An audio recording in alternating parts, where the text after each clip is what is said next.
Gonna be live in like 10 seconds. Preparing Yeah, for I just liftoff. clicked it. Yeah. Oh, you clicked it. You had to click something. Yeah. They asked me if I wanted. It's like Zoom when it says, "Are you sure? You approve?" I approved. Okay, there we go. I think I need to mute myself on YouTube. Cool. And okay, sweet. So we're on Zoom now. I'm gonna hit record on Zoom. Sweet.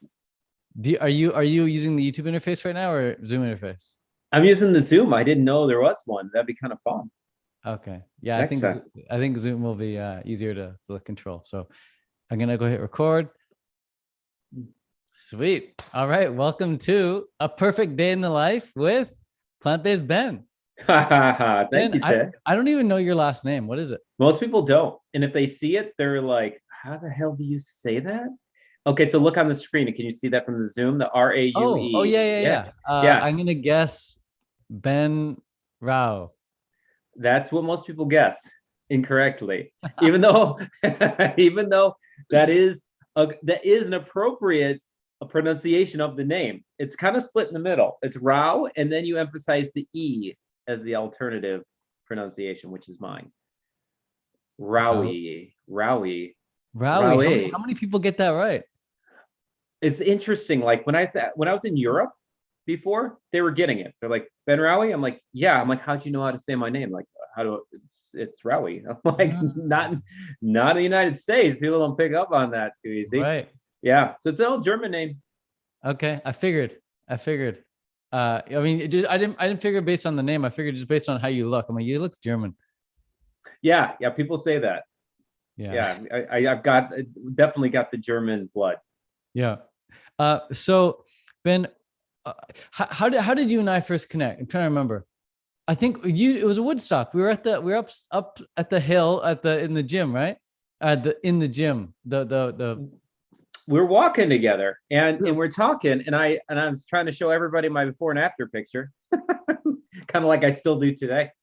And but it was interesting, man, because I was just like, I'm new to the scene, and I'm like, that's Ted Carr.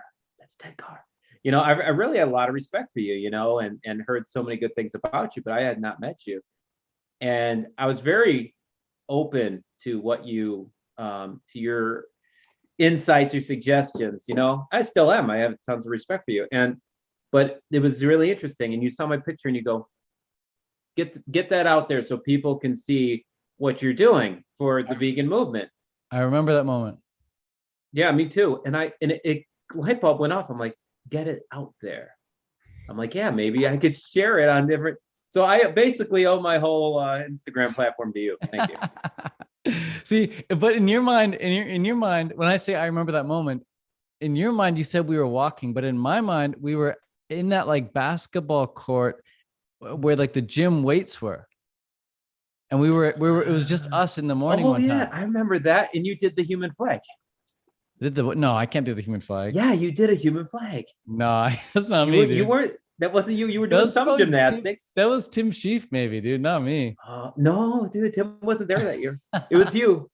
You were Uh, going down the hill on scooters and yeah, that was me.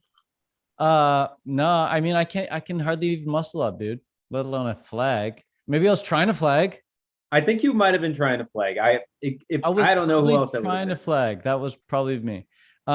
So yeah, I remember seeing that before and after picture. I was like, oh, this is like in my mind, I'm like, that's all you need to like blow up. It's like you have a crazy before and after picture. You just pump that thing and like that will initiate some traction. Then from there, you just gotta do what you're doing now, which is spreading the good word. So it's cool, man, because like I'm sure you've given a lot of advice to people too. And I've given millions of pieces of advice to thousands of people. And like most people don't really take advice, you know, even if it's good Yeah. advice. It's just out of like all the reasons they have, not the right time, not the right level of confidence, whatever. They just don't take the advice. So what was it? What was going on in your life at the time, or in your mind at least, that like gave you that confidence to actually go and put that out there? Well, it's a funny story, and I'll back up and tell you that the story and it's the bigger picture that led up to that point. Like I wanted to get the word out, but I didn't know anything about Instagram. My whole purpose of doing that transformation Let me was just let to me just share my screen. Sorry, just so people can see what I'm yeah talking about. Ah, would you Googled me? It was either this picture or It was similar to that one. it was It's this one, or it that was was that one. like, Yeah. I remember seeing this picture on the left. That's my current cover photo right now on Instagram. Oh yeah, and that one up there. This was my 12-week transformation. If you want to scroll up a little bit and Here? click on the one with the 6 pictures. Yeah. That's So 12 weeks. that was 12 weeks. What? Yeah. And yeah, people. So I'll admit I got a much better photographer on the last picture. And that was part of my motivation was I said, I'm going to get somebody to actually take a real picture of me instead of being in my bathroom doing a selfie. But I went from 18% body fat down to 10% body fat. That's me at 10%. And yeah, so basically that's 84 days. And the last picture from when I Dude, look started at the your transformation. face, dude. Yeah, I lost a lot of fat in my face. I carry like a third of my fat in my face. Wow, dude, that's so incredible, bro. Yeah. And I did it for the purpose of, well, there's shallow reasons. And then there was, I rewatched Earthlings and that lit a fire under me. And I watched Cowspiracy, that lit a fire under me. And then I saw myself in the mirror from a picture someone took, and that lit a fire under me. And so I said, what am I doing with myself? I'm 44 years old. I feel like crap. I feel like I look like crap, and we all have our own bar for ourselves, right? And I'm doing some corporate job back in the consulting days, and I said, no, Ben, it's now or never. Go for it. You've been wanting to raise awareness for the people, planet, and animals since I graduated from college. I got a degree in environmental science, because I wanted to do something for the environment.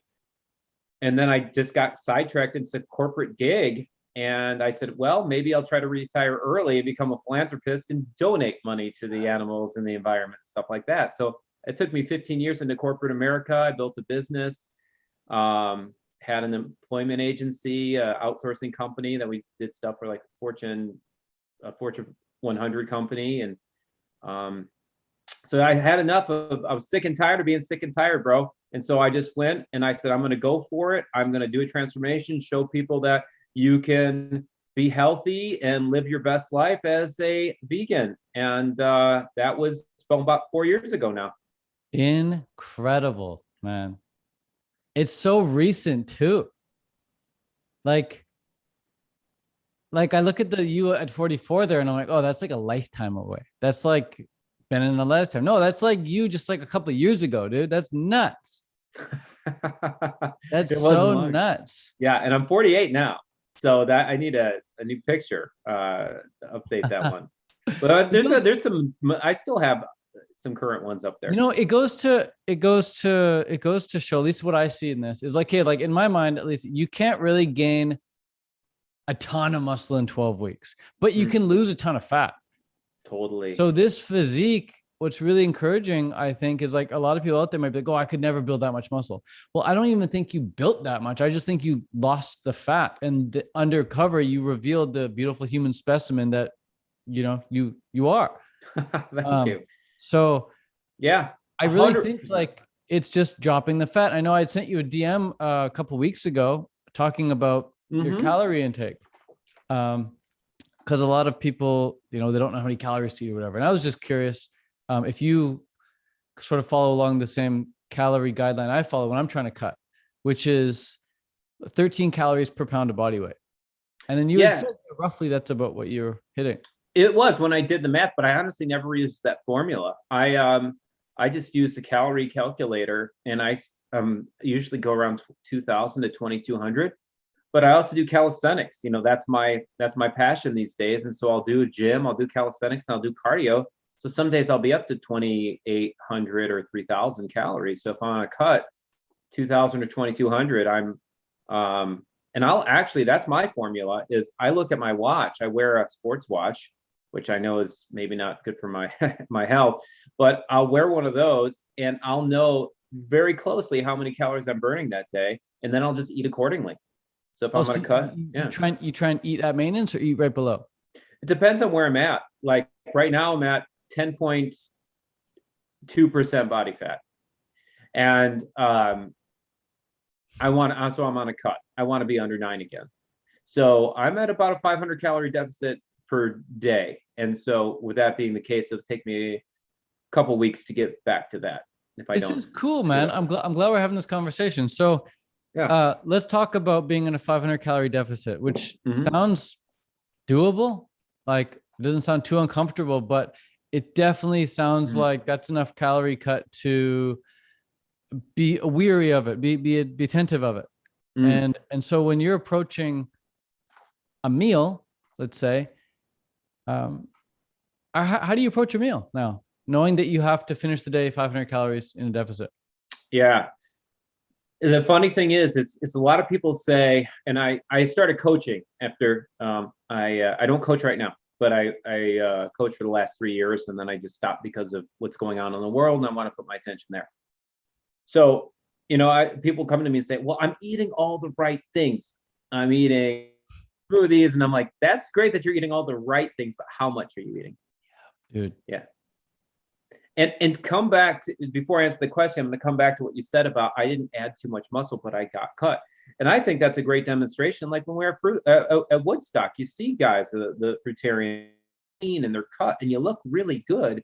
Yeah. But you might be right now. I'm 150 pounds, 5'9", and but somebody sees me and they're like, "Oh, I see all the muscle strands. You must be 200 pounds." I'm like, "No, it's the opposite. You cut and you lose the weight." So coming back to your question, I totally agree with you. But I did end up putting about 6 pounds of muscle on in the 3 months and losing about 13 pounds of fat. That's what I calculated with the hand device and everything else that I used to measure.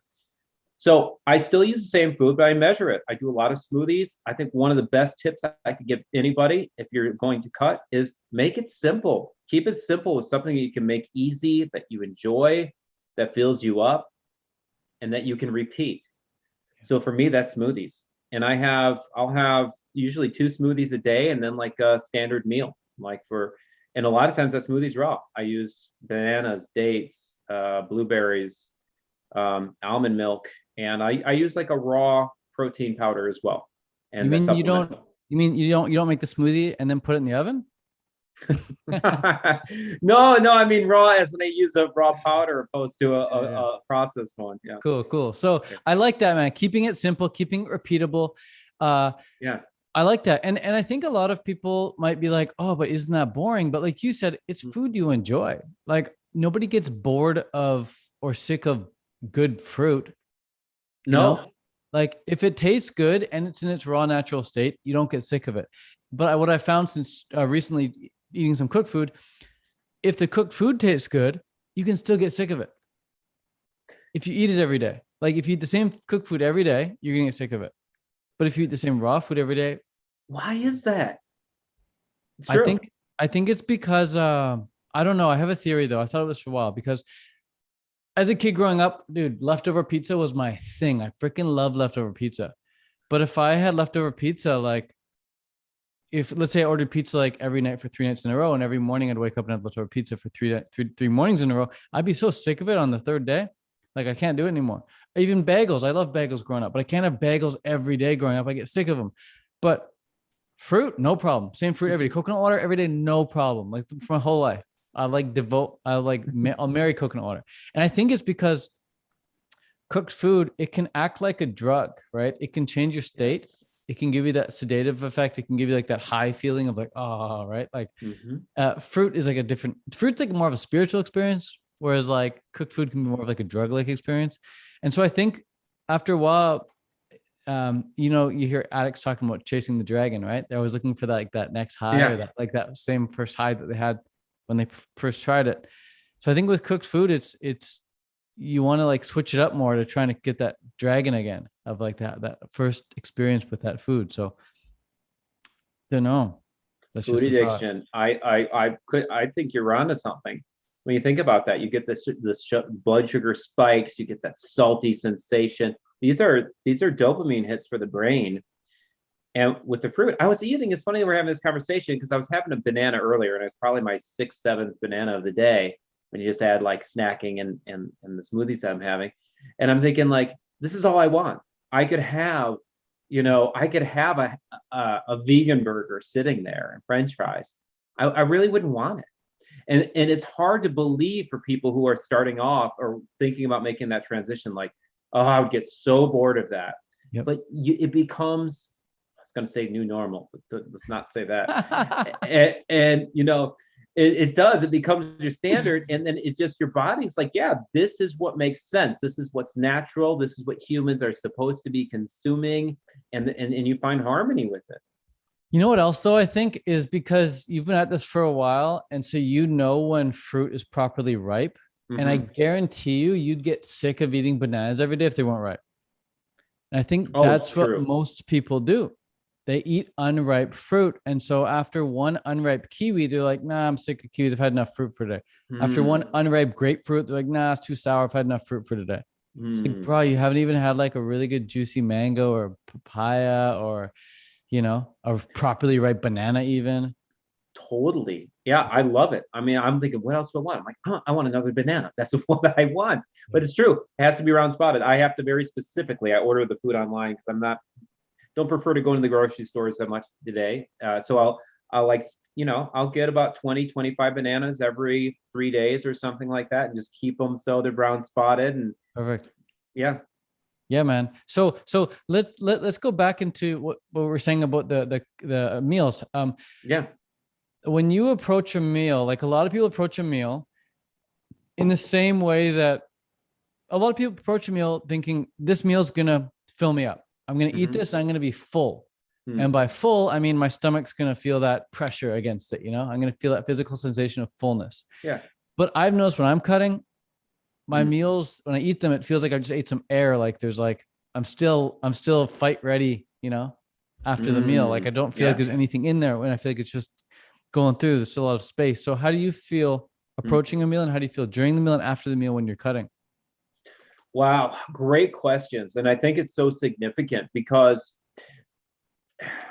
I'll try to keep me on track because my brain likes to go wander. So if I go too far, bring me back. But there's an aspect about cutting. The short answer is I do a lot of volume. The almond milk that I drink is only 30 calories per cup, and I'll do 3 full cups in a smoothie, right? And there's just this sense that it will convince me that it's enough, that it's significant enough, and I'll get it. And I might be a little bit hungry for the first 10 minutes after I eat. I'm kind of thinking, oh man, I wish I had a little bit more. And I said, okay, well, you know what, Ben, if you want to have a little bit more, another banana, just wait a little bit, and then 30 minutes from now, if you still crave it, just go have one. And 9 times out of 10, I realized, oh, my brain caught up to my body and realized there's no alarm here. We're not hungry. We have more than enough food. So that's definitely something I do, is just try to, so that might be a 600 calorie meal, for example. 600 times 600 times 600, that's 3 meals, that's 1,800, a couple snacks in between, to add another 200 to 400 calories. So I usually feel fine. I feel good. I enjoy it. And there's also some strategies and tricks that I've learned too, to the timing, that I think makes a big difference as well. You just said 2 really huge pieces right there for anyone looking to like cut weight. And I didn't even think we would be talking about this, but I'm glad we are. Yeah, I enjoy it. You just said 2 huge pieces. Number one, you give yourself like this 10-minute period to quote unquote, let your brain catch up to your stomach, or vice versa, right? Yeah. But the other huge thing you said was that you have 3 meals, let's say 600 calories each, with maybe 200 to 400 calories worth of snacks. It's like, that's doable when you break it down. It's doable. Yeah, it's doable when you break it down. And I think both of those tips are huge. Now it's just a matter of staying emotionally stable enough to stick to something like that, right? And I would even add, I add on something that I really haven't talked to many of my clients about, but I would if I was to re-engage in coaching, is the timing of everything. Because there's times where I'm like, oh man, I am hungry. I really want to eat. And before I get to that place, if I could just get myself into the gym, get an hour worth of workout, burn 500 calories, And then by the time I come home, okay, so this might be late morning or something. I'm usually a late riser and late to bed. But I realized like I was really hungry at 10:30, and I was getting pretty hungry. I decided to go to the gym. I worked out. I got it off my mind. I listened to podcasts. I come back. It's noon, 12:30, whatever. I'm not thinking about food. And guess what? Now I'm eating my first meal at a shower, whatever, at 2. So it's like, okay. So instead of, not only did I not eat at 10:30 in the morning, I ate at 2, and I burned a shitload of calories between then and that. And that's my first meal. Now, hearing that, I love that. I'm a huge fan of putting my first meal off into the day. Do you do that regularly? Do you push that first meal off? Yeah. And I'd say when I'm in a consistent routine, because Okay. I've been more or less maintenance for the last more maintenance than focused on deficit in the last few months, for sure. Okay. Yeah. Now, do you push that first meal off because it'll help you eat less, or do you put it off or do you put it off because of the hormonal benefits that you get from putting it off? Yeah, I'm conscious of that. I'm not sure if I notice the hormonal improvements, but scientifically, I know the science supports it. So I keep that in mind as an extra bonus. But it's really, for me, the whole goal in the whole game when it comes to weight loss is to get yourself in a calorie deficit each day. And that's it. That's all you got to do. Why do people make it so complicated? Like, does it sell more if you make it complicated or something? I don't know. Well, I asked people know me because I'm a broken record on Instagram now. So people know that's my main message. But I'll always ask people, what do you think the key to weight loss is? And I'm like, it's what you eat. Someone else will say, it's what it's your exercise. It's HIIT cardio. It's and there's all these, it's intermittent fasting, right? It's Kangen water. Kangen water. Got to alkalize. Got to keep the alkalized, and then you get rid of the fat. So it's like there's all these theories, and there's truth to all of these theories. Yeah. But you can drink all the Kangen, you can do all this other stuff. But if you're not at a deficit, on average, at the end of the day, it doesn't matter how creative, how healthy your food. That's another misnomer is, but I eat healthy fats, but it's still the same amount of calories. Might be better for your health, but it's not better for your weight loss journey. Dude, fully on board, man. I'm glad I don't feel crazy in this conversation. I'm glad he gets it. Yeah, back at you. It's not common to have this conversation. No, but but you and I know. So what I found is when I'm cutting, and maybe you find this too, is like, dude, even after like 2 days of being in a deficit, I can see the difference in the mirror. I can see the difference. Like I only need 2 days of deficit to be like, oh, I'm a little bit more sunken in on the cheeks. I'm a little bit more, what are these called? Banana racks showing. Yeah. Right. Like everything just starts to looks a little bit more impressive after just a couple days of being in a deficit. So all anyone needs to do is experiment for 48 hours, see if they see a difference. And I mean, I know I see a difference within 48 hours. Well, and I think for you too, I've seen your rips ass six pack, man. I mean, you're already such a low body fat that, when you go from 9 to 8% or 8 to 7 or whatever you're at, it's like you see that, and it's like, it's really cool. And my measurement tools to see if that vein is coming over my ab. That's like one of my measurements, Do you have that too, like indicators on your body? Yeah, dude. I remember growing up. I saw this triathlete. He was on his bike and he's like hunched over on the bike in this picture, and like he's holding the wheels like the handles like that, and you could see like the vein in his bicep. Yeah. I thought that was so badass. I was like, oh, I want a bicep vein. And then when I finally got one, I was like, whoa, I got a bicep vein. and then the other vein that I would admire on triathletes was that vein that goes over the hip bone. Yeah. The hip bone vein. Yeah, and whenever I saw that on me, I'm like, damn. Yeah, me too, man. Me too. Yeah, those things are Yeah, that was cool. And then as I kept shedding more and more, usually for the 9 to 8 to 7%, I was seeing like veins like in places I didn't know they would pop So out. cool. It's You pretty know, cool. one of the most inspiring guys, I'm gonna have him on the show here soon. Yeah, you might know him. Just bring up his Instagram, dude. Do you know? Oh, of course you know him, dude. You went to a STEM festival. Arnstein.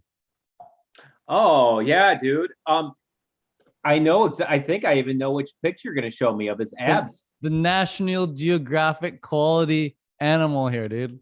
Look at this. Like what? That's what, dude. I knew you were gonna show me that picture. Yep, Dude, like yep. Actually, I didn't see that picture. I know him for his wow. And I mean, yeah, so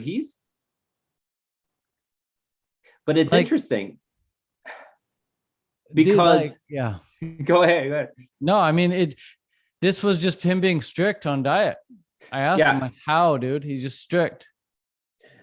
And some people might say, well, that's too skinny, or other people might say, oh my God, that's ripped. But I like to use the example of Bruce Lee. You want to Google Bruce Lee really quickly because I was gonna do a program and call it Bruce Lean because people think of Bruce Lee, and look, there's even a picture of him there next to Arnold Schwarzenegger.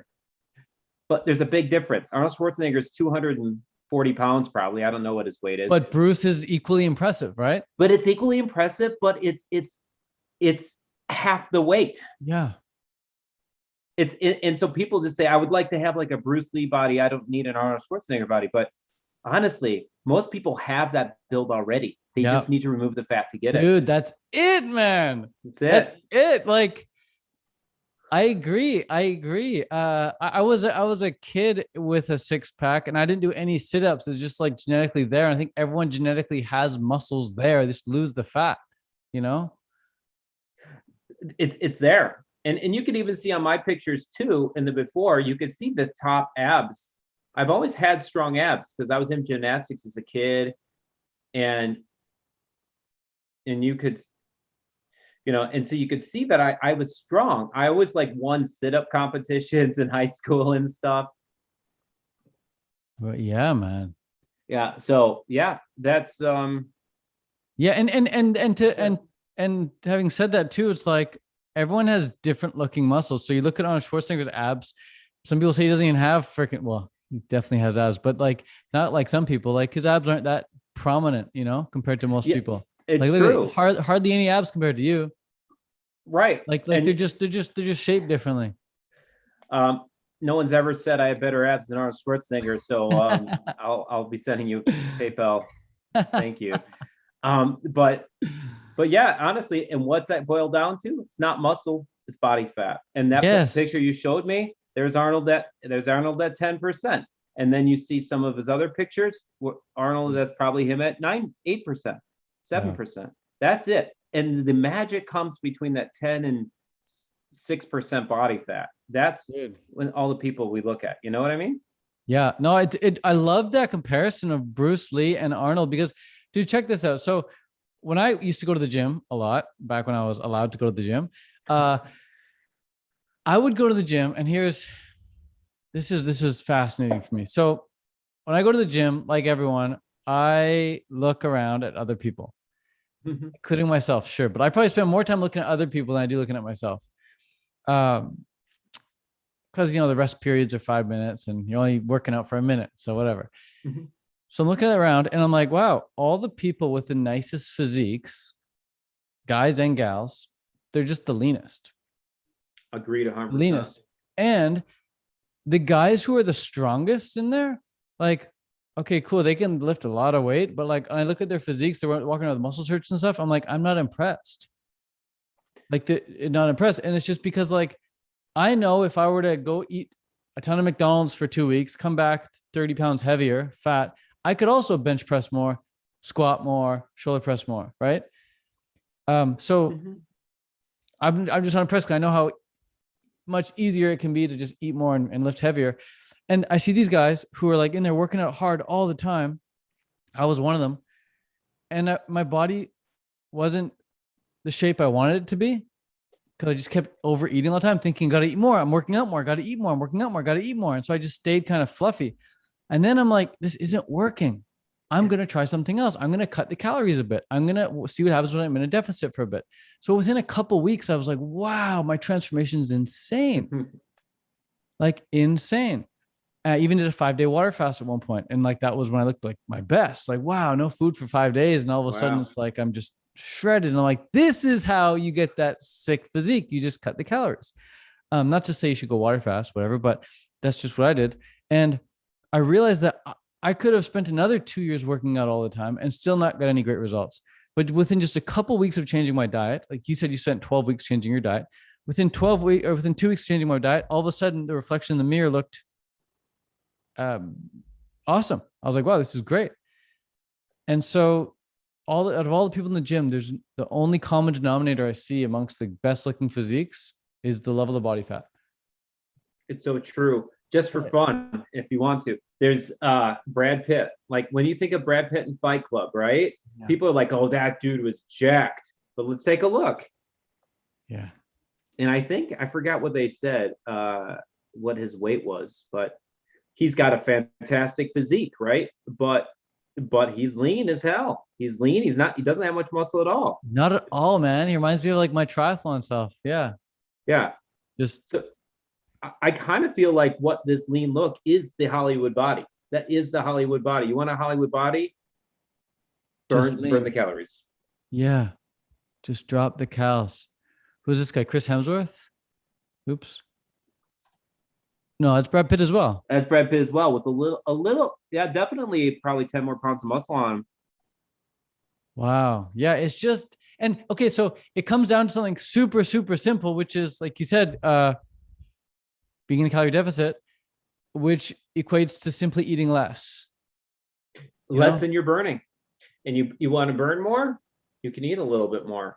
Yeah. But if you're not moving much, you got to, and I tell you, one tip that comes to mind I think is really helpful is people say, well, don't eat late. Don't eat late. Honestly, if I'm hungry, I can't sleep. I just can't sleep. So I'll put my last meal off like till 9 o'clock. So when I eat it, I can get to bed at 11:30, and I'm not thinking about food and staying awake.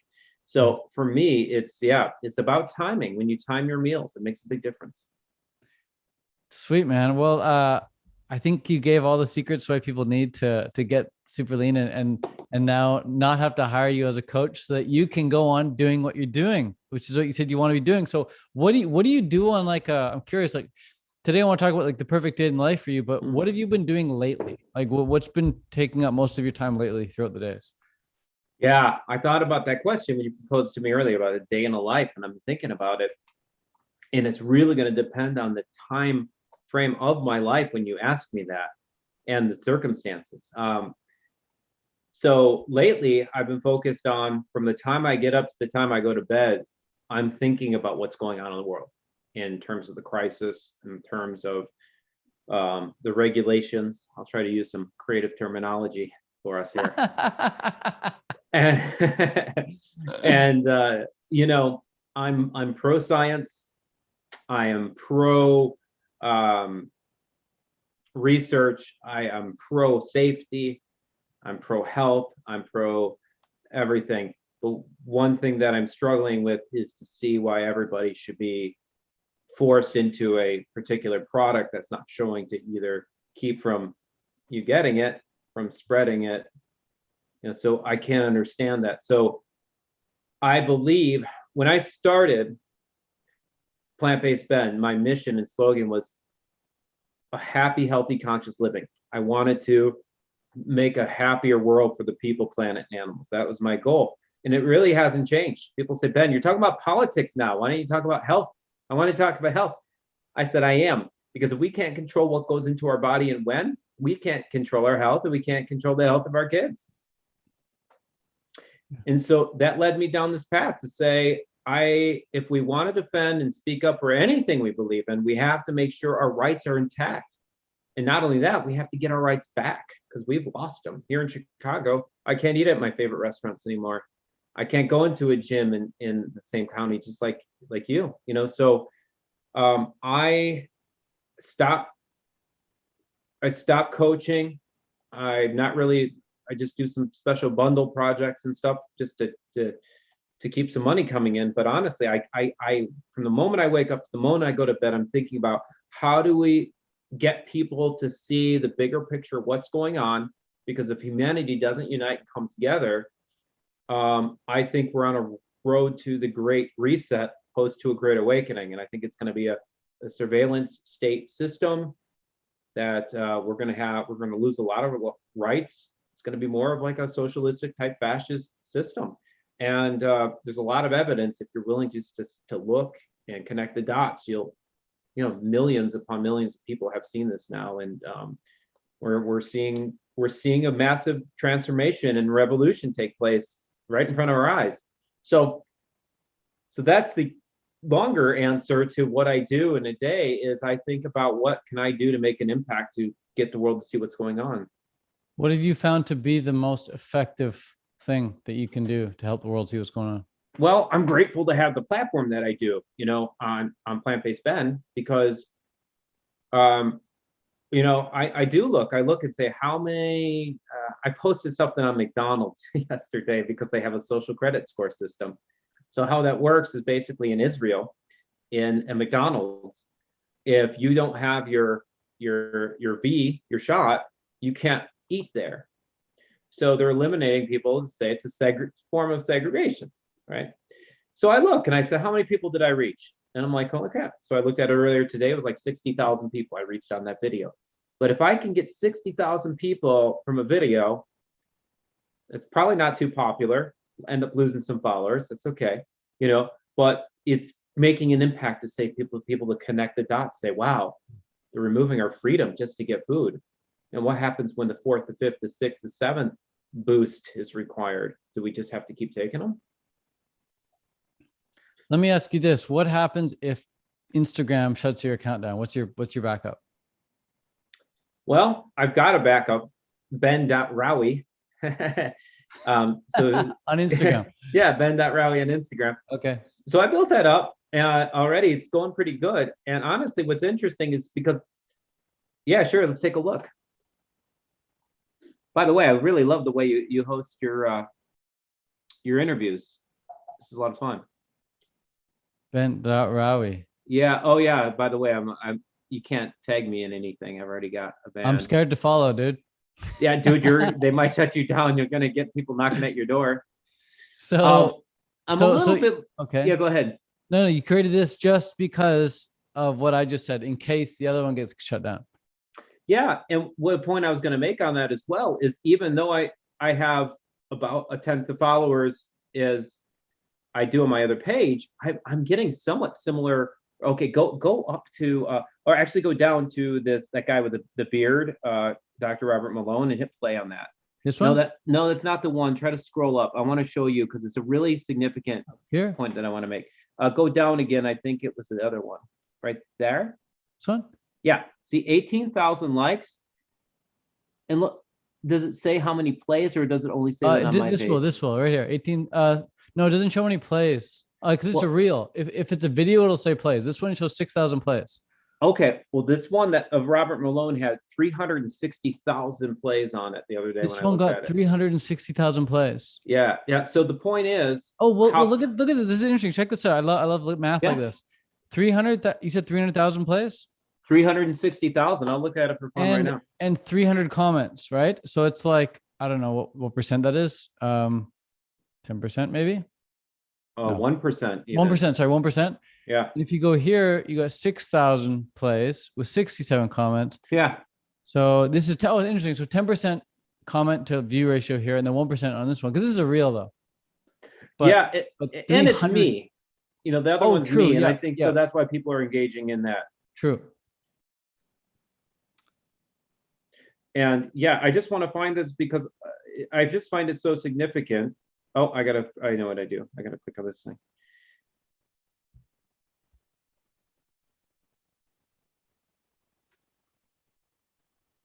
$419,000 now. Wow, dude. Yeah. Am I making money on this? No. Have I lost a lot of followers initially for doing something like this? Yes, I have, but it's not the point anymore. It's not about followers. It's not about making money for me. It's, I've been fortunate. I had my corporate business and stuff like that. I'm a single guy. I have no kids. I don't have a mortgage I have to worry about, so it's like, I'm in a place right now where I feel like I have a responsibility to try to show people, and people say, Ben, you think you know what's best. How do you know what's going on? You're not a scientist. I get a lot of that, but I know in my heart, and a lot of others do too, it's something that's not right going on here. And I feel called to raise awareness. And coming back to your full question is, I still think social media is one of the best ways to make an impact. So it's definitely where I spend a majority of my time. So on your main platform here, on your main Instagram, are you on YouTube too? I have one, but honestly, I don't do anything with it. How come? Honestly, it's just I don't have an editor to do my videos. It's probably the simplest answer. Did Dan McDonald, the Life Regenerator, have an editor? Good point. Did the early Harley Durian Rider ever edit his videos?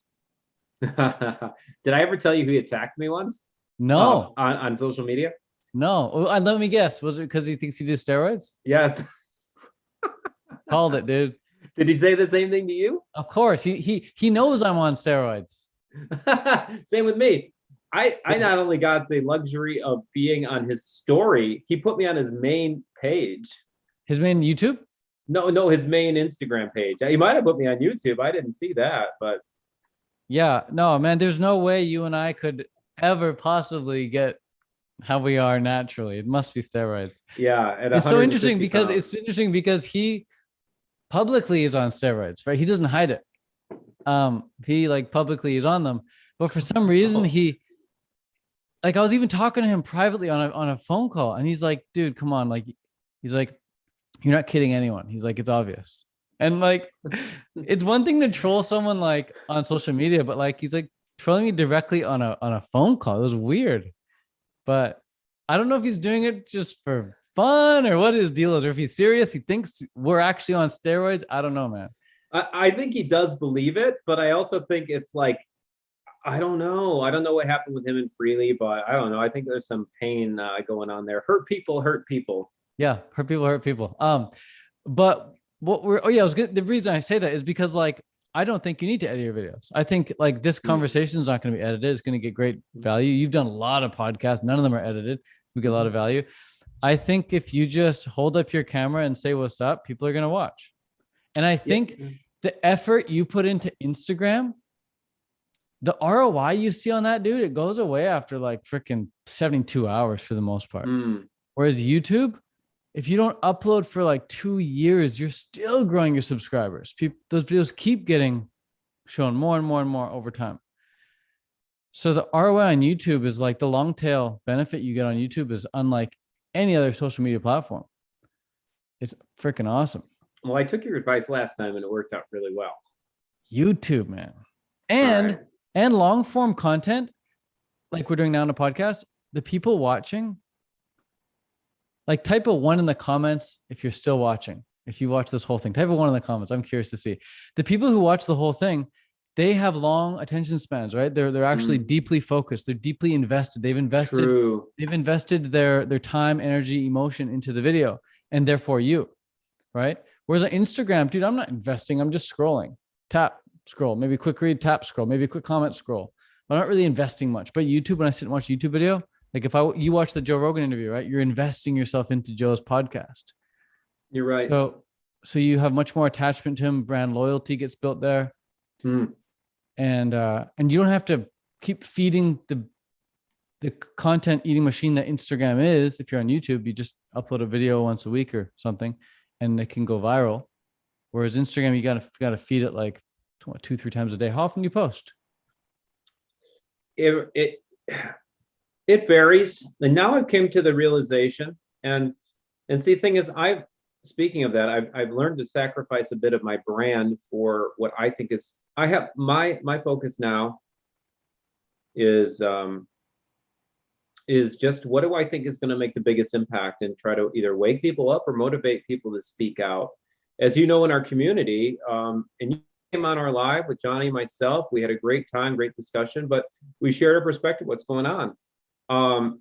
Derek Simnett just did the same thing, and he's speaking up on his stories and sharing his perspective on things. And man, that meant the world to me. It just, I felt like there's a shift in the force for those, because I think, being silent in essence is kind of a vote for the opposition. It's a vote for, you want the world to roll out as it's rolling. And I don't mean that in a negative way or to judge, but I spent a year in silence because I was so nervous to speak out. And then I don't care. I don't care what happens. I have to do it.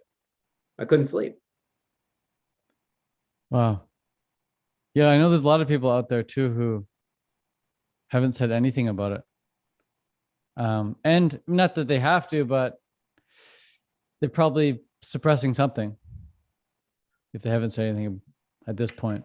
Yeah, and a lot of people don't understand what's going on, or think we got it backwards, or we don't trust science, or whatever that is. Yeah. And I get it. I mean, it's easy to believe what the majority of people believe, and the organizations are telling us, and the mainstream media is telling us, and every doctor on TV is telling us. How could that possibly be anything but the truth? Yep. It's easy to believe. So well, also yeah, just to finish off on the Instagram YouTube thing, like, yeah, YouTube, because people spend more of the time watching it, you can go a lot deeper with them, right? You can really change someone. Whereas Instagram, like, nobody becomes a vegan because of vegan memes on Instagram. People become vegan because of Earthlings, right. Cowspiracy, Yeah. What the Health, right? Fat, Sick, and Nearly Dead. It's because they go deep. So you're lucky now to not lucky. Sorry, I hate that word. You're in a good position now, strategically speaking, to have the reach you have on Instagram. You have that reach. Yep. So that you can now start plugging your YouTube videos in there to widely distribute the depth. And I use Instagram Lives. And the interesting thing is, because I have a bunch of lives recorded on my main page for people that I've interviewed. So I could probably just download those and upload those right onto YouTube. I would have, algorithmically speaking, I would create 2 channels. I'd call one channel Plant-Based Ben Lives. You can do stuff like this. Okay. Yeah. Stuff like this, what we're doing, plus bring your Instagram stuff over. And then have another one called like Plant-Based Ben Vlogs or Plant-Based Ben Talks, where you're just rapping, freestyling. Yeah. Okay. I think that's a great idea. Yeah, because like I said, you're in a strategically awesome position to widely distribute the depth that you could now be putting out on YouTube. And you already have a ton of content, so you could be dripping that stuff out once every few days already. So that's great. But yeah, the people that watch your lives, man, those are like your biggest fans, I bet, Yeah, there's a lot of familiar faces, and it's a family. So back to what you do every day. Your answer was basically you think a lot about what's going on in the world, right? If this, let's play a game of make believe right now. If what was happening in the world wasn't happening in the world, okay, and we were how we were 4 years ago. Imagine that. Remember those days, dude? 4 years ago. What would be like a perfect day in the life for you? If 4 years ago was now, knowing what you know now? It's going to involve beaches. And the ocean? The ocean, right? Good smoothie bowls, probably. Calisthenics to some degree, getting out. One of my favorite routines, one of my best eras that I did, I lived in LA for a while, and I'd go to they call it Muscle Beach. It's where all the equipment is. And I would do calisthenics, have a great time, meet quickly these Other guys became friends. We're hanging out. We're just loving life. Go have a smoothie bowl. Go over to then I was actually go over to the gym. I can't think of the name for some reason right now, but Arnold Schwarzenegger was at the gym right there in Santa Monica. We like literally you'd be working out like right next to you. I'm like, are you done with the machine? You know, like it was pretty neat. And so there was just I recognized being in the sun, exercise, beach, good food prepared for me, even were places where I could trust.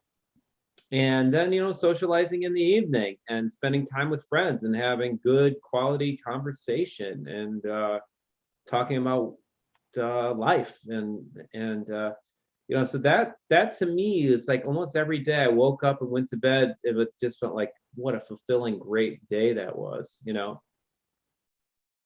So, oh man, you just totally like made me feel all the feels of being back at like at that beach, Muscle Beach, and being at Woodstock Fruit Fest and Canada Fruit Fest and these UK Fruit Fests around the world, of having those conversations, those 2, 3, 4 hour long deep conversations with people who you don't even know their name.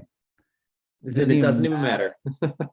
Like, yeah, you can't even really see their face. It's like dark. It's like 11 at night and you're talking till 3 a.m. about something. And the next morning you're like, who was I even talking to? But it was just like a really beautiful conversation. And you know what? What's beautiful about that is it's so funny, but it's so simple. And I would even put Woodstock as that experience was fantastic. It's just like-minded people on the same page, same interests, good food, good weather, activities. Literally perfection every day there. Yeah. Like, it's the perfect day. Woodstock's like the perfect day in life for me, like 7 days in a row. It's freaking amazing. And I think a lot of people don't want to go to Woodstock because they don't have anyone to go with. And I'm like, that's how you're supposed to go. You don't want to go with anyone. You want to go alone. You want to go at like I've gone with someone. I've gone as a single person. I prefer going as a single person. Like it's fun either way. But if you don't go with any friends, you're gonna make so many more friends than if you went with some friends. I agree. But yeah, just ticking those boxes. Like I asked you, perfect day in life, and you started listing off like some ingredients to it. You're like, there should be some motion, there'd be some beach, there'd be some sunshine, there'd be some calisthenics, some smoothie bowls. So you have like these different ingredients, and then places like LA, for example, makes that so much more achievable to have all those ingredients in one place. Mm-hmm. Places like Woodstock Fruit Fest makes it so much more achievable to have all those in one place. Where ideally though, if you had to live somewhere in the world and you weren't allowed to move, you weren't allowed to fly, it kind of reminds me of today. Where would you want to live? Yeah, don't have to stretch our imagination too far for that. Well, I thought about it long and hard and ended up making the decision. This caveat to this, but based on that dream scenario, I decided on Tulum, Mexico. So I bought a mini home out there, and it's just this tiny. It's a small place. It's got a full bedroom, a little kitchenette thing, but everything you need to function. And is it a detached home? It's a detached home. Yeah, it's got from ceiling to floor glass, so it just kind of goes around the whole home. So it's very modern and sleek looking, but yet it's just like literally can be picked up on a trailer bed and moved. So you feel like you don't feel too boxed in. It feels like, hey, this is fine. It's sufficient. So I got that, and I said, well, I'm either going to rent it out or live there. But I chose in Tulum for one because of the circumstances of today. Getting to Mexico and back is at this point is, and hopefully ongoing is doable. And the community there, it's a big vegan community. It's a healthy community. It's a spiritual community, which is a big part of my life as well. Prior to the plant-based Ben and before the plant-based Ben and after the business was a decade of spiritual seeking. So I lived in India, I lived in Thailand, and I was seeking enlightenment for like 10 years of my life when I wasn't chasing girls. Say that again. Give me that timeline. Yeah. Corporate job up until 35. And then from 35 to about 44, I said, you know what? I only thing I care about is spiritual awakening. I sold my business. I walked into my business partner's office. I said, dude, just take the business. Give me something small so I can get out of here. Think about it. You'll be getting, 100% instead of 50. And he gave me a little offer and I got out. And I literally was on a path of spiritual enlightenment up until about the age of 44, right before I had a pretty grand awakening, just a spiritual download that said, Ben, stop meditating, stop seeking, get out there, and whatever you learned, whatever you integrated, go share it with the world. And that's when I made a decision to do the transformation. I said, that can give me a platform where I can start to speak out about the things I believe in. So simple. Like, so simple. Like, you just decide that you're going to do something, you fucking do it for 12 weeks. Now you have something for the rest of your life. Yeah. Like, even if you were to get fat now, you could still help people lose weight for the rest of your life. Yeah. Because of what you achieved in that 12-week period,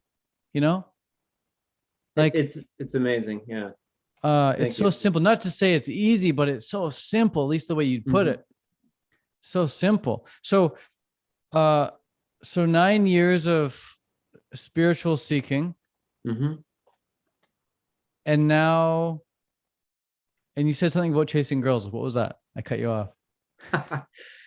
It's still human. So I literally would sit and meditate and do self-inquiry. And my path was something called non-duality, which is Advaita Vedanta. It's not a religion.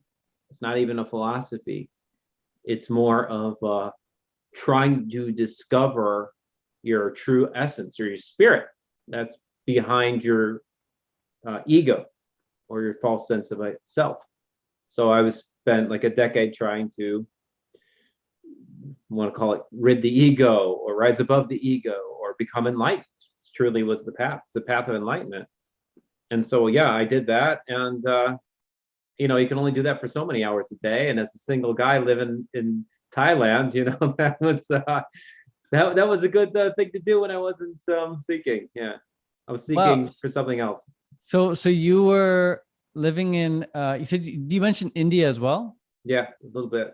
So you lived in India for a little bit and Thailand for a little bit for those 9 years? Just a little bit over that, but it was just the idea that I was trying to get to places to put myself in an environment that I think was going to be suitable for, this awakening to happen that I was so seeking. So let's rewind then and let's talk about what was the perfect day in the life for you then. That's great. Well, there was this thing when I go into this state of meditation, it's almost, I guess I compare it to like a Zen state where you kind of get into this state of detachment where there's this kind of sense of peace. You're abiding in a sense of peace where that heaviness and that constriction and the crazy monkey mind is kind of gone. And then you get out to this place where there's no gravitational pull trying to bring you back into that. And so I would abide in that, and I would sit on the beach or sit in a forest or something like that and just try to really be as present with nature. And that was amazing. And then it was meeting up with friends and going to a drum circle on a beach or, meeting up at the cafes and having fantastic conversations over, a cup of coffee, and with the tropics in the background. And to me, that was just absolute perfection. I loved living in this Kopanang, Thailand, and living there was, I don't know if you heard of it or if you've been there. I lived there for a bit too, yeah. You did? I wonder if we had talked about that. I don't think so. We didn't know. But yeah. Wow. So what was this is fascinating. So you're like, not many people you meet and you're like, oh, so what do you do? And they're like, oh, I'm seeking enlightenment. Yeah. Right. It's not many people are going to give you that answer. So when you say seeking enlightenment,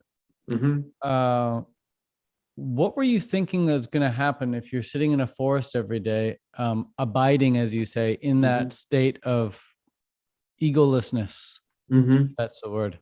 What were you thinking was going to happen? Like, did you imagine that you would then get up from your meditation and have like that oneness experience with everyone at all times, or what was your goal? Yeah, yeah. It in essence an attempt to sustain that Zen state at all times, even when I wasn't just in meditation. And I got to that point where I was be able to interact and be like, oh, hold on, I'm here, but I'm in this different place. But then the slightest thing would trigger me out of it. And I'm like, oh, I lost it again. And then I'd go and I'd meditate for another hour, and then I'd try it again. Then I'd go back and I'd meditate. And I realized I was medicating with meditation. Huh. Yeah. Wow. It was an addiction. Wow.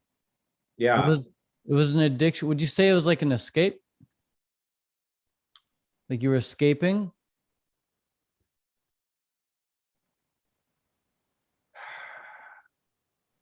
Yes and no. Yes, for sure. Absolutely. 100%. And no, from the standpoint that there is something to it all, and there is a truth behind it, that this there's two truths: the truth of our normal reality, and a truth that beyond our sense of identification with ourself, there is just what is, and all there is what is, and that's all there is. And that's you could say, that recognition that all there is what is.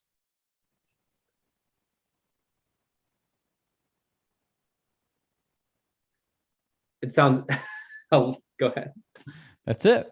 You just said it, dude. I can hang up now.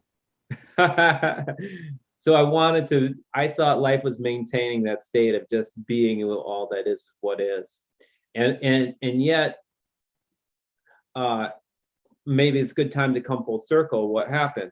And I was in Costa Rica, and I'm at the prime of my seeking. I'm teaching some people about enlightenment, and I'm still going to other teachers and learning from them at the same time. So I was a fairly advanced student, if you want to call it that. At least that's how I qualified myself.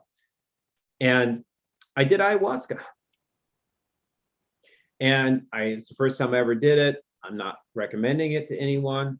I'm not saying don't do it. I'm just saying I decided to do it because I thought, okay, when's that last little piece of my ego going to fall off, and then I can walk around in my white flowing robes and look like Jesus. And because we all, whether we admit it or not, we have that side of us who wants that award of achieving something.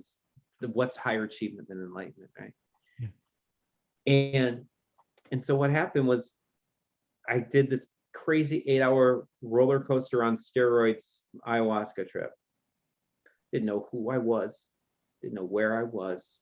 I'm like, oh, I'm in a different planet right now. It was literally, and if anyone doesn't know what that is, it's a drink that's very common down in Central South America. They drink it as a traditional ceremony drink that helps them to see spirits and go into other realms, in essence. It really puts you out of your body. So fast forward 8 hours later, I came to this very sobering awakening that said, the wisdom from beyond said, stop meditating, stop seeking, go out and live your life. As I said before, that was that spiritual moment I was referencing a while back. So that was it. And I realized, but here's the beauty and the irony of it all. I created a platform. I did my 6 weeks, focused on my health, and then I focused on external. How do we wake people up, spread the news about the people, planet, animals? How do I help people lose weight, reverse heart disease? And instead of thinking my peace, my peace, my enlightenment, my experience, my achievement, and it wasn't all ego. There was a lot of, the reason I wanted to do this in the first place was to raise my vibration and therefore help the world. That was the motivation behind it. But what had happened is, when I put my focus externally, the suffering pretty much went away. I don't have those bouts of suffering anymore. I don't have those bouts of at all. I mean, I can't tell you last time I feel like I really suffered. Dude, that's so interesting. Yeah. Because you're before you were so focused on healing me, lightening me, lightening me. Then you switch it and you're like, let's heal and enlighten others. And that's when you relinquish the weight, the burden of the self. Is that right? Yeah, because it was just like, all right, someone's asking me for help. Someone's asking me for help. Someone's asking me for help. So after my spiritual journey, I run around with my shirt off on social media all day, which is the irony of it. And yet it's the time I felt most alive and most connected and most at peace.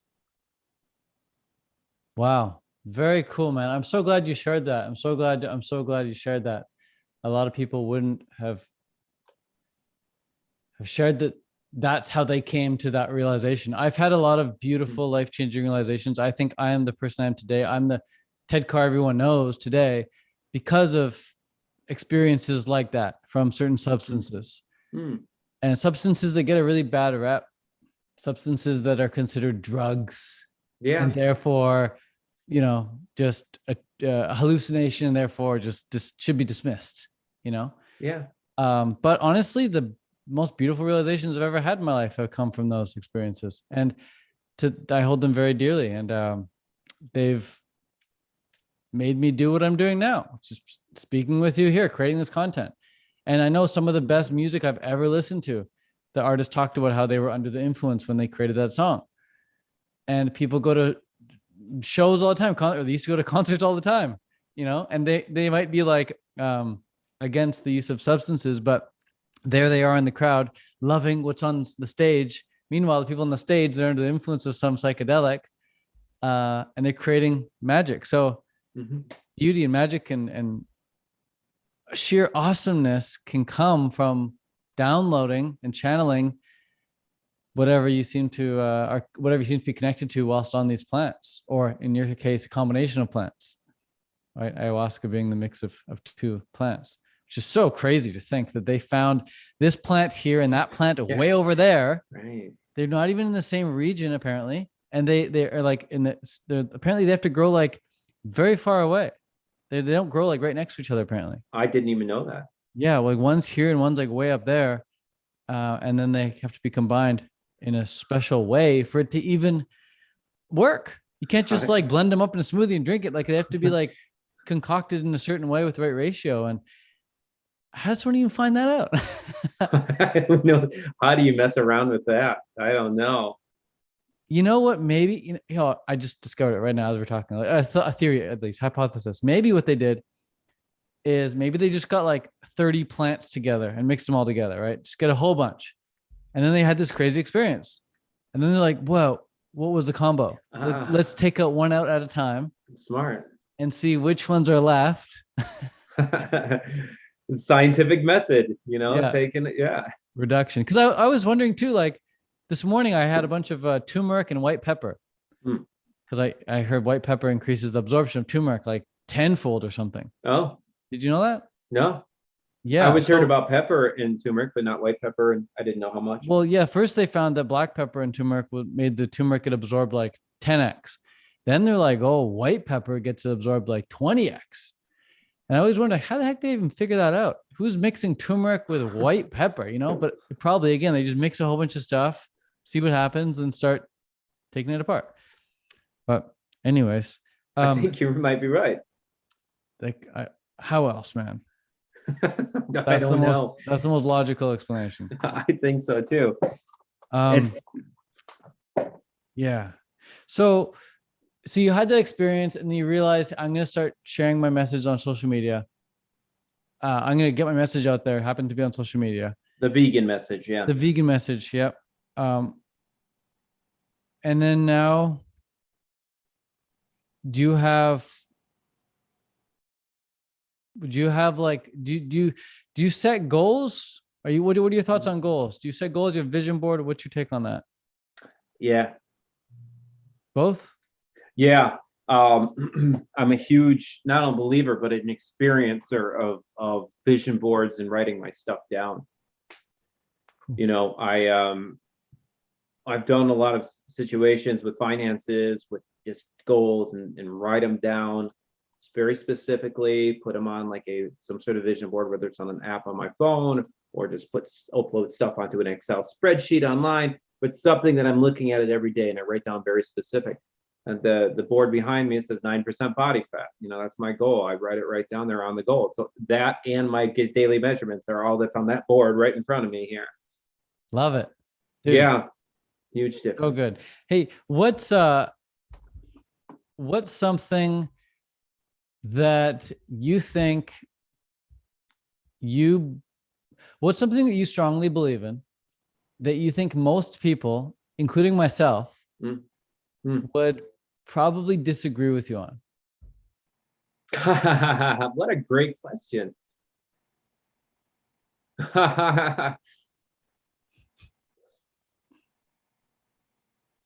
There's only one, but it's a serious rabbit hole. That's one thing that's coming to mind. That's a serious rabbit hole. You strongly 100% believe in it, that most people, including myself, would disagree with you. I don't know if I strongly believe in it, but I think, oh man, this might take us too far down a rabbit hole.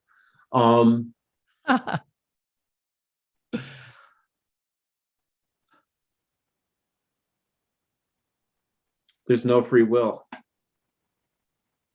Everything is predestined? Or everything is as it is. So hold on. So there's no free will. Everything just is as it is. So we're just watching things play out? Things are just playing out. Things are playing out. And there's a watcher watching us believe that things are playing out for us. In essence, things are just playing out for the one. Okay, that's a trick. Okay. So there's a watcher, and the watcher is our consciousness. We don't have consciousness. Consciousness is all there is. Okay, I love that. Hold on. Okay, so I'm going to play a role here a bit. So I'm going to kind of go into character a bit. So let's play. Yeah. Okay. Consciousness is all there is. Okay. So all there is consciousness, and things are just happening. And then Ted gets a thought. Maybe I'll ask this question. Maybe I'll ask this question. Then you ask that question, and you say, I thought to ask that question. Right. And you say, yeah, I did. I thought it. It came to mind. But what made you think to ask that question? Right. Or did that question just arise? Do you think do you beat your heart, or does your heart beat for you? It beats for you. Do you think I want to think this question, or do the questions just kind of arise from somewhere? And then once you get a hold of them, you can kind of feel like you're navigating them, right? But in essence, it's just happening. So interesting. I've never even thought of that before. That's really cool, man. Because I like that, because that you can play with that. You can like sit right now and you can say, okay, let's think of a dog and an elephant. And in your mind's eye, make up what you want to happen between the dog and the elephant. Does the elephant step on the dog? Does the dog bite the elephant? Whatever. Just make it up in your head. Then you could say, oh, well, I imagined what the dog did to the elephant, or vice versa.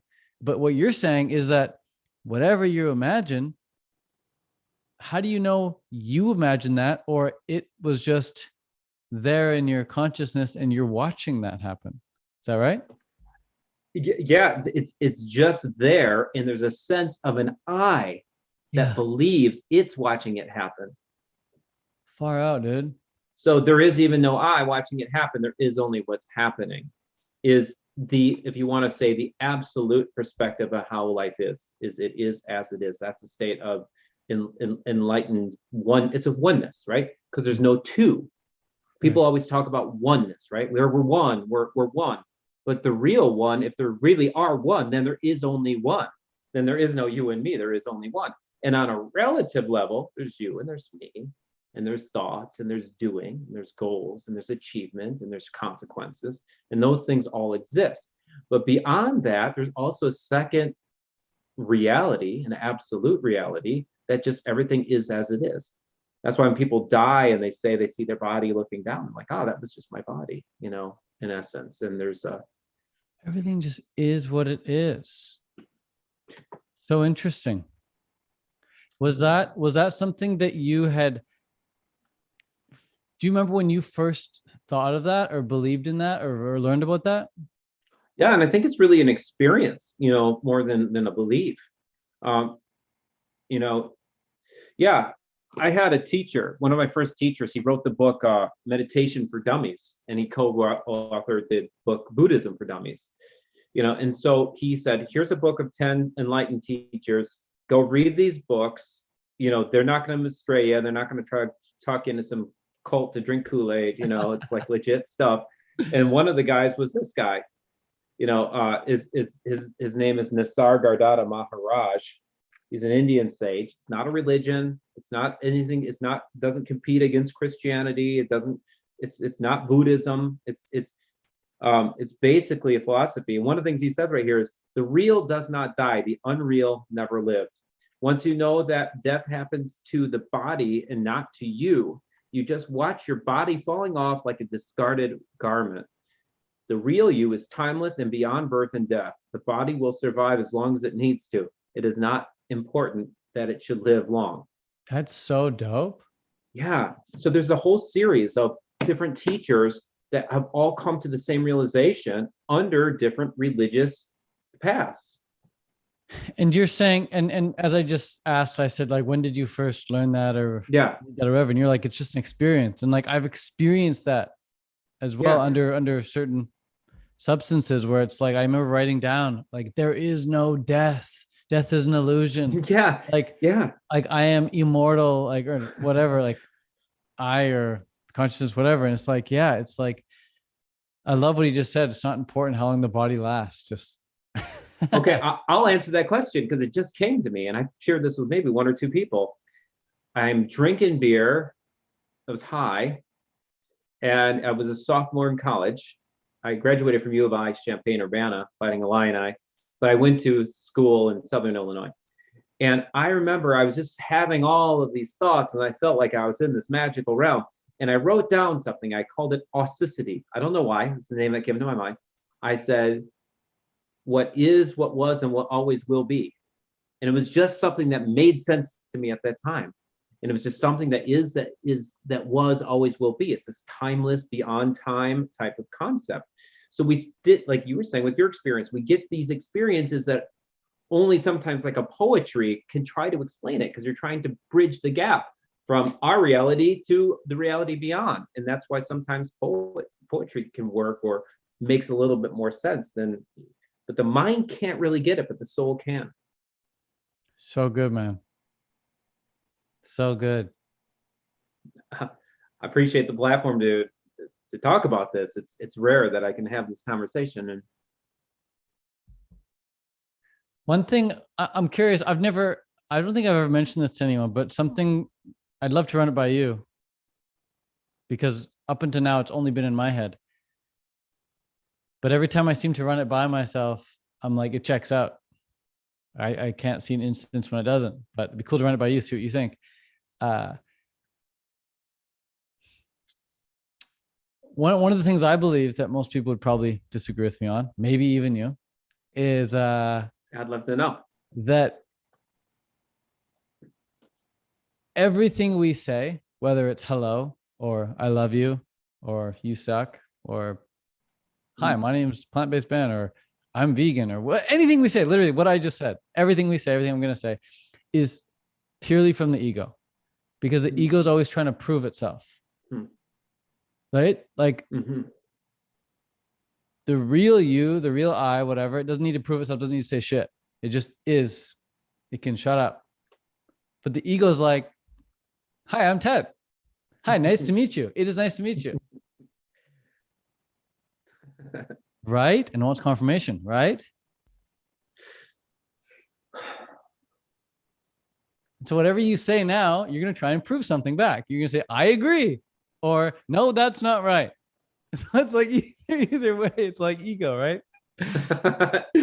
When does it not become ego? And the thing is too, it's because sometimes we think of ego as like this sturdy salesman. Like one of my favorite teachers that I studied under, he's this guy named Tony Parsons, and he said, we look through life with the eyes of a businessman, but we forgot how to look through life with the eyes of as a lover.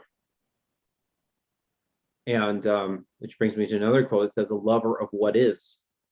And when you can just love what is without any attachment to, again, that's back to Buddhism, now back to the concept of attachment, where ego is not attached to you being approving of my answer, or and then there's that sense of freedom there, right?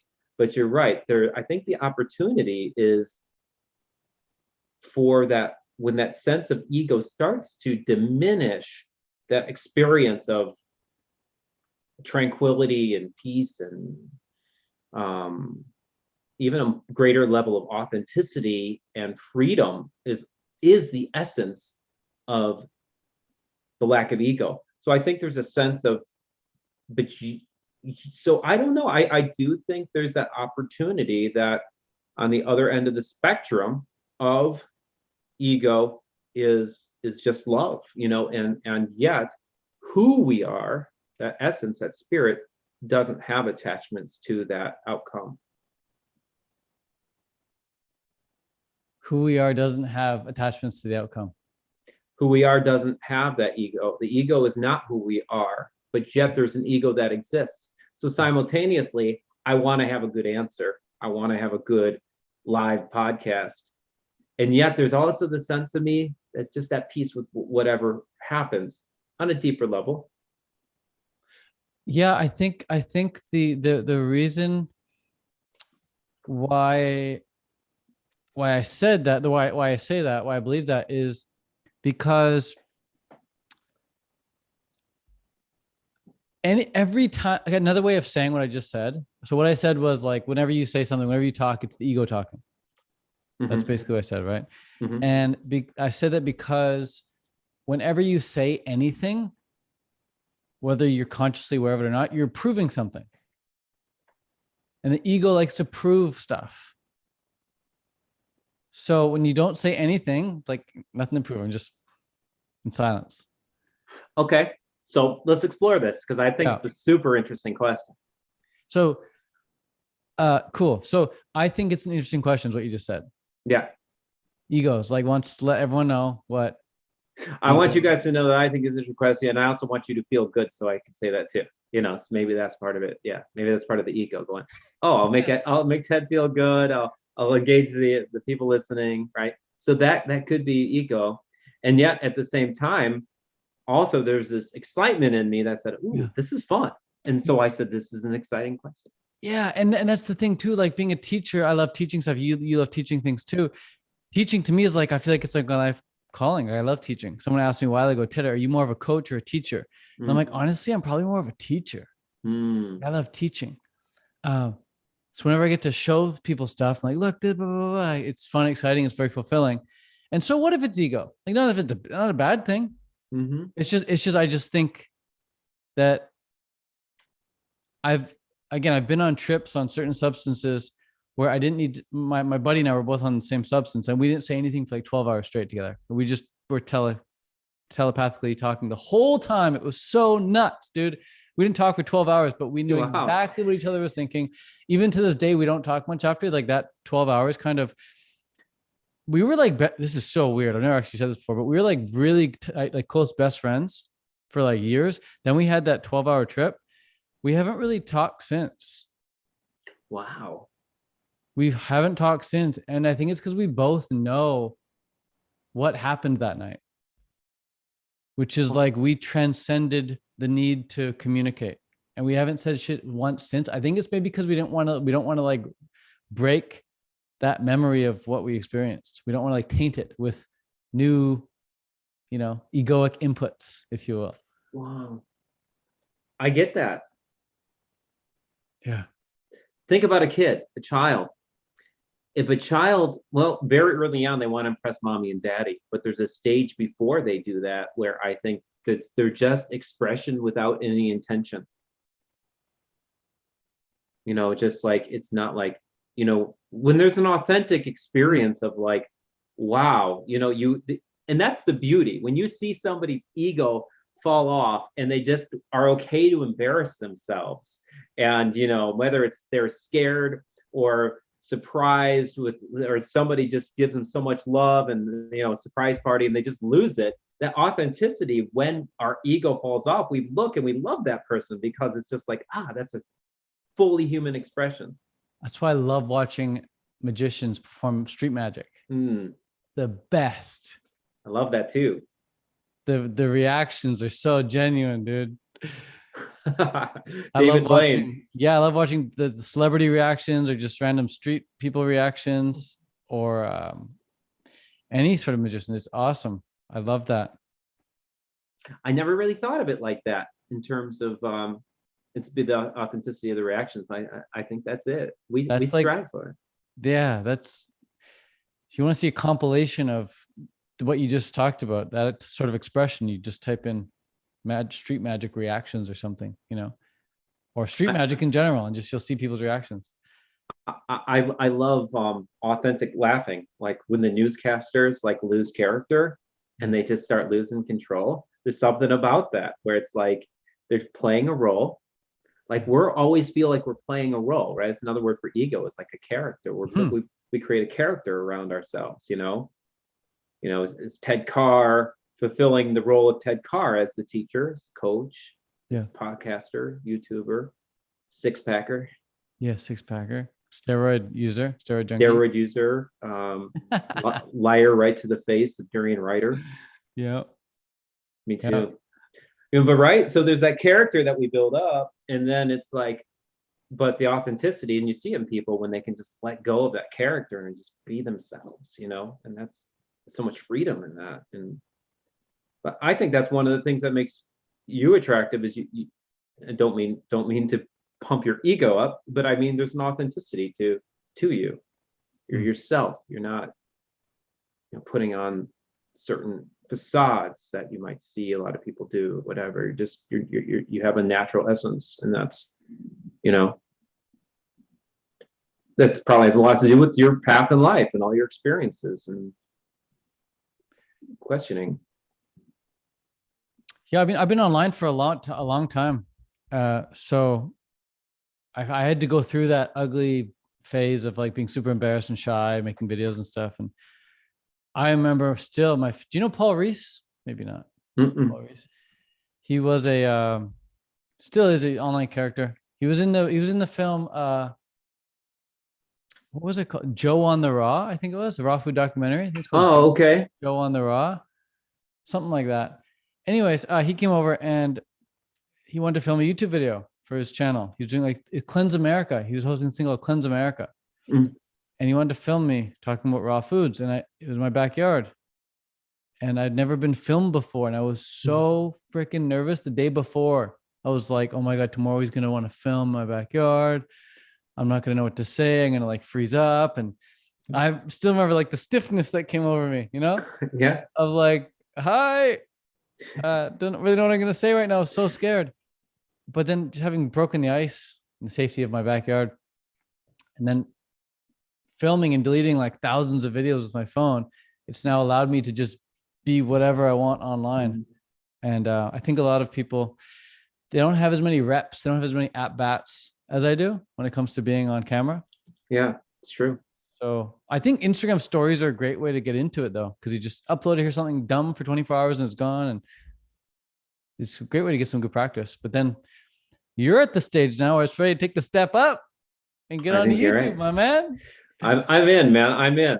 I think, I might have to consult with you for some structure. Yeah, that would honestly mean a lot. Yeah. Go for it. No, you go. No, I was just saying I just want to put some structure around, like kind of just get some idea, like get a clearer vision about what I really want to communicate and how to do a channel. But you really resonated when you're like the shelf life of a post on Instagram is about 3 days, and then it's 99% depleted, where YouTube can last forever. So yeah. It's interesting because I talked to I'm consulting now with a big YouTuber. He's got like close to 500,000 subscribers now. Each video gets like 50 to 100,000 views, and helping him set up his business, the back end, so he can actually start making some serious income from that. But whether I'm talking with him about his business or you about your business, or brand new beginner about getting started. I see these commonalities between everyone when it comes to either starting or growing their online business. And it's just it's the commonality of people just not having the clarity, either not having the clarity on what to do to make things easier or better for them, or not having the confidence to then pull it off. So like this other guy I'm consulting, I laid it out clearly what he could do, but then he was thinking like, oh, but like, do you think I could actually do that? Do you think people would actually want to buy that? Like, oh, but isn't so-and-so already offering something like that? I'd be like stepping on his toes, wouldn't I? Like, just like these confidence things come up, even for like a big hitter like that on YouTube. And then for you, I don't think it's a confidence thing yet, maybe, but it's just like the clarity, just because you haven't consulted yet with someone like myself or anyone, or even with yourself about how you could do a YouTube thing. The clarity is just not there. So I think any coach who's starting out can be super helpful just in like instilling confidence in their client or providing clarity. You know, those are like the two things that a coach can really bring to the table. Like you helping people lose weight, you can either give them the clarity they need on here's what to eat, here's when to eat it, or the confidence that, hey, dude, if you do eat this thing, you will succeed. And that's really true. That's what people need, dude. They either need the clarity or the confidence. Yeah. And often both. Yep. You know, yeah, because if they didn't have the clarity, they don't have the confidence to succeed in it. And but I think once you got both, and then that fire kicks in, dude, unstoppable. Yeah, if you combine the clarity with confidence when it comes to something that you actually want to do, yeah, you're unstoppable, man. My theme was plants, a plan, purpose, and pull-ups. I love it. Yeah. Cool.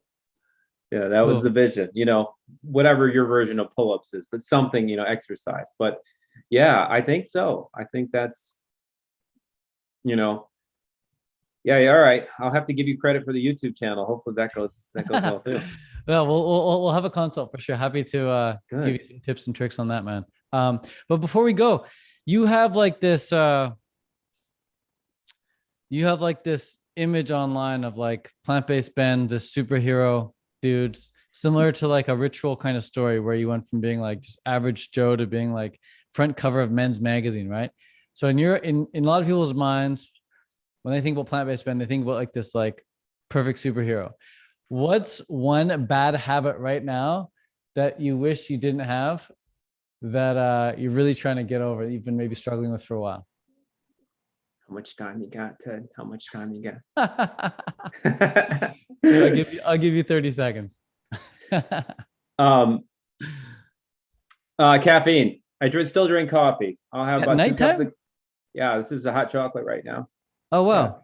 Yeah. So hot chocolate at nighttime. For me, that would like keep me up all night. But you said you're a night owl anyway. Well, that's probably why. But honestly, yeah, I'm like a 1 a.m. to 9 a.m. schedule. 1 a.m. sleeping till about 9 o'clock in the morning. So I was going to ask you about caffeine earlier, because when you're talking about putting the first meal off until about 2, I find that so much easier when I got some caffeine in my system. Is that something you do then? You do coffee? You know what? Studies show that, the YouTubers show that. For some reason, though, sometimes it works for me. Other times I feel like it spikes up my blood sugar. And I know technically it shouldn't, because it's no calories, it's not sugar, it's not carbohydrates. I get that. But somehow it gives me that feel of it. So sometimes it actually backfires, but it will. So no, I actually don't do it for that reason. I do it because I like the feel. I'm like, all right, I just want my coffee in the morning. I'm doing my breathing, my meditation, my visualization, and I got that coffee right there. And I just, you know, I quit for 3 months over the summer, and I'm like, yeah, I think I might feel a little bit better. But you know what? I did my whole transformation with coffee. You know, I more or less about 80% of the time over the last 4 years, I've been a coffee drinker. And it's 2 a day, you said? two cups a day. I'm not crazy, but I'll have a couple, hot chocolates, which is a quarter of a cup of coffee, but it's still stimulating the nervous system. Interesting. Interesting. So you said you quit in the summer for a little bit, Yeah, the whole summer I stopped. and you said you felt like a little bit better, but I think a clearer thought. okay. Yeah, yeah, but I really didn't notice a huge difference. Do you have a, no, you don't. You have a, I was going to ask if you had an Aura ring because I it'd be don't. cool to track the sleep difference. Does your watch track your sleep? I don't want to sleep with it because Oh, okay. EMFs or whatever it is. Okay. Interesting. I'm actually gonna filming a YouTube video coming up soon. I'm gonna do Joe Rogan's morning routine for 7 days, and it has coffee in it, and I don't do Yeah. coffee, so I'm gonna experience what it's like to drink coffee for 7 days if I can last. I don't know if I can last 7 days on coffee, but interesting. So I asked you, what's a bad habit that you're trying to quit? Is that a habit that you're trying to quit right now, or have you come to accept it as like just whatever?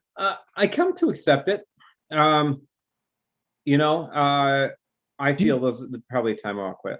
do you feel sometimes guilty when you have it, but other times you're like, no, this is perfect? Or Yeah, how's exactly. that relationship?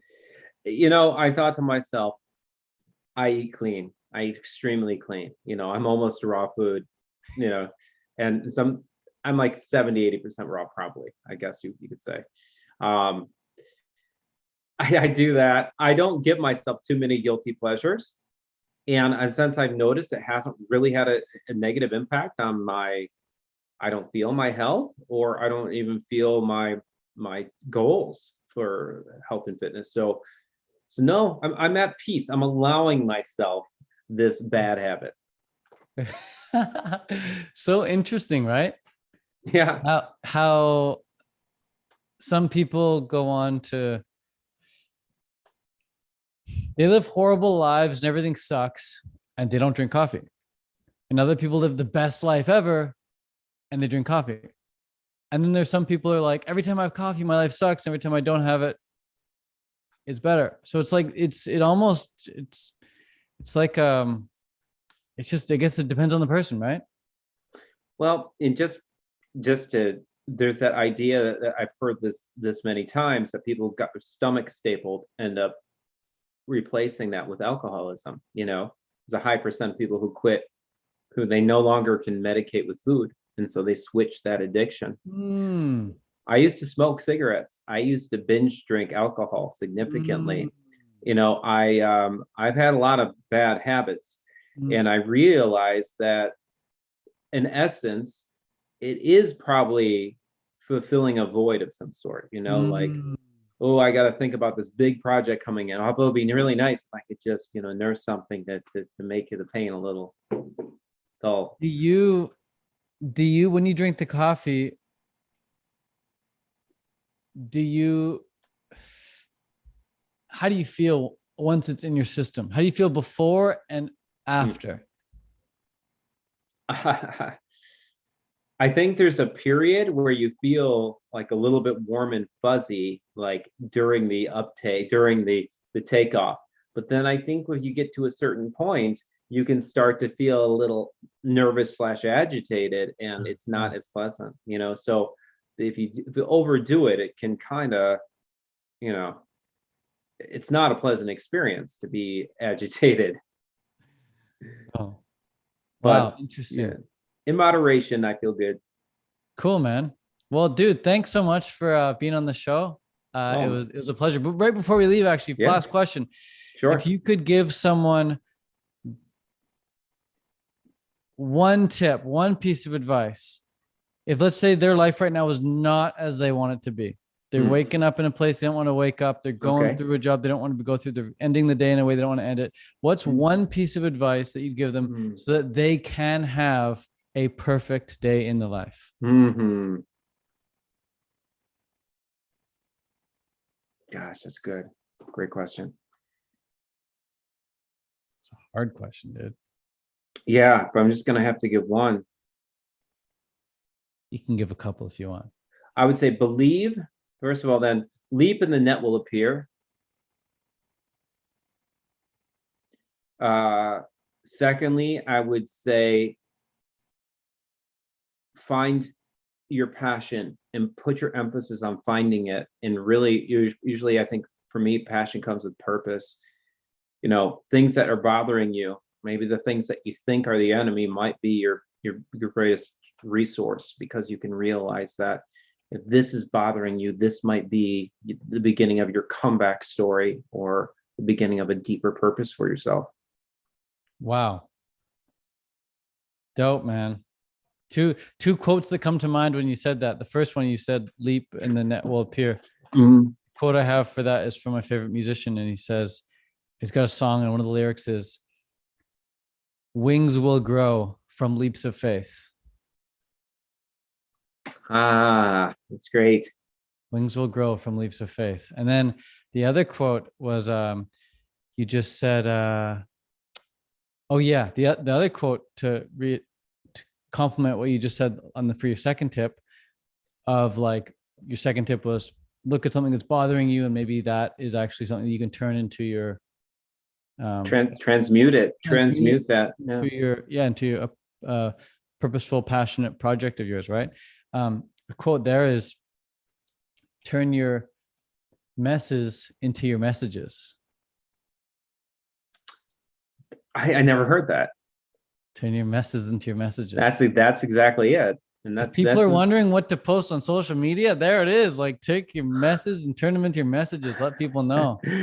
That's exactly what I did with my physical transformation, and that's what I'm doing now. I've been eaten up about what's happening in the world, and I said, well, I can live and think there's nothing we can do, or I can speak up, raise my voice, and feel empowered, and feel like, okay, I went to bed knowing that I kind of did what's in my power to try to make a difference in the things I believe in.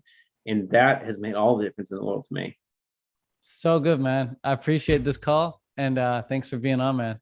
This is, by the way, I've been so consistent with my bedtime since I got this thing. This is the latest I've stayed up in like 2-3 weeks. Wow. So right now, normally I'd be like sound asleep. So the fact that I'm still awake right now is a testament to what an interesting guy you are. Dude, well, that means a lot coming from you. You've inspired me since the day I met you, brother. And it's been a total honor to be on your show. And I started a YouTube channel, by the way, and I'd love to have you join and come on if you'd be interested. Sounds good, man. Sounds good. But first, we'll plan a private Zoom, and we'll plan out some strategy for it. Yeah, I honestly, I'll take you up on that very soon. I'd love that. Sounds good, man. Thanks, all right, brother. thanks a lot.